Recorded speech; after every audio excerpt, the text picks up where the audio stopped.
Hello, this is Aaron from Lo-Fi and D.I.Y, and I'm just here to showcase this new instant back that I've made.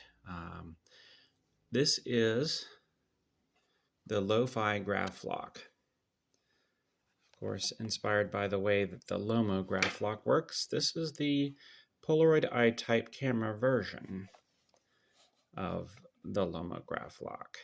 Okay, it has a dark slide. It has a certain distance. That means you have to reset the focal distance on your camera. And it is a 4x5 Graflok setup. Okay. It has a momentary switch here, and it does run on AAA batteries. Okay.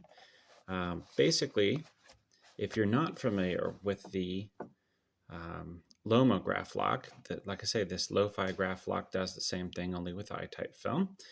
The Lo-Fi and the Lomograflok, both of them work on the system that there is a spacer.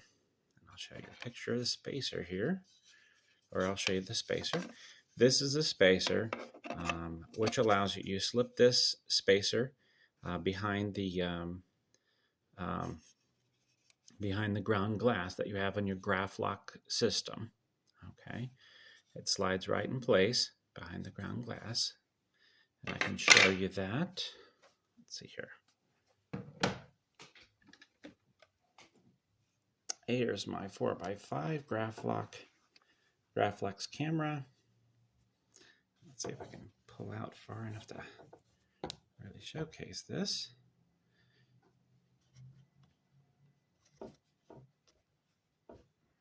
Okay, I hope that stays put. Okay, basically what you do is you take your spacer and you put it behind, just like you're putting in, if you were to put in sheet film holder, a standard sheet film holder, but you're putting in this case in the spacer. Okay, you slide the spacer in like this. Okay, now when you pop this open and you start doing your ground glass work, you've got your lens set up, let's say you're ready to shoot.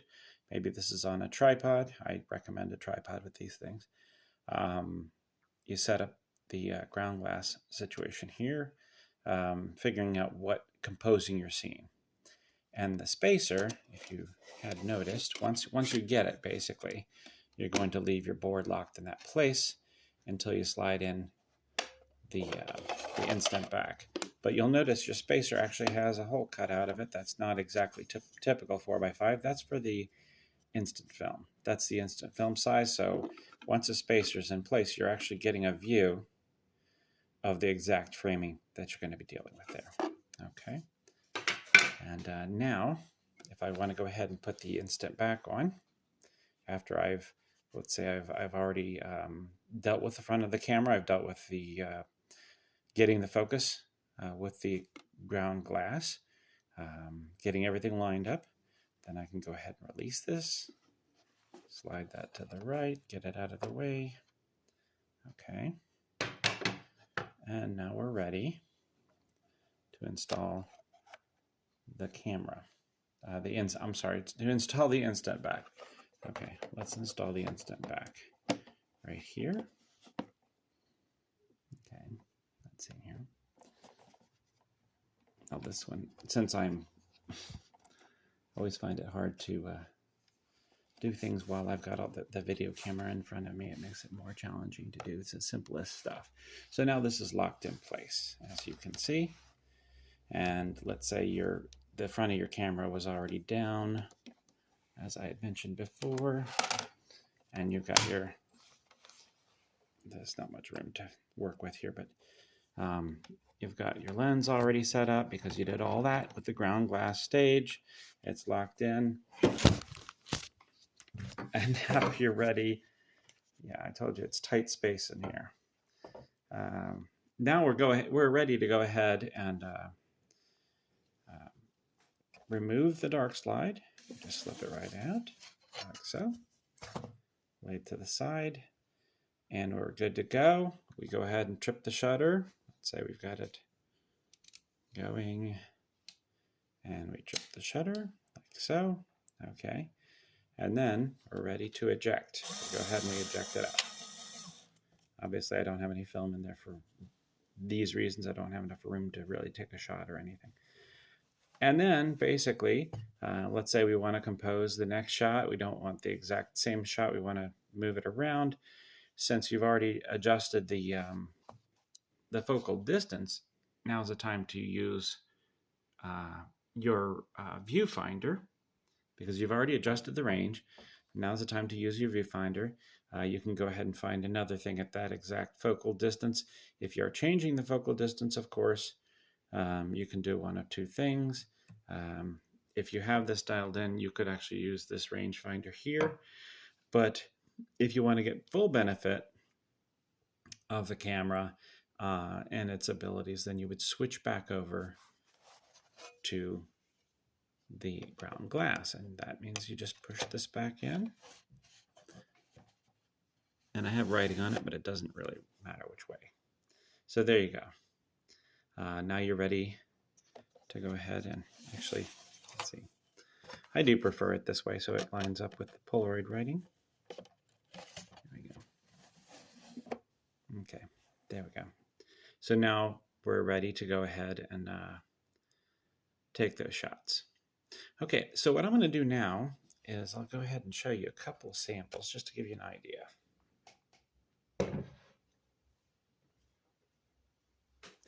I have gotten a bit rusty at this because so if there are any exposure issues, please ignore them. I'm not really used to this whole thing of taking a shot and waiting 30 minutes. It does throw off my chi, especially if I have to completely rearrange the camera each time. So here you can see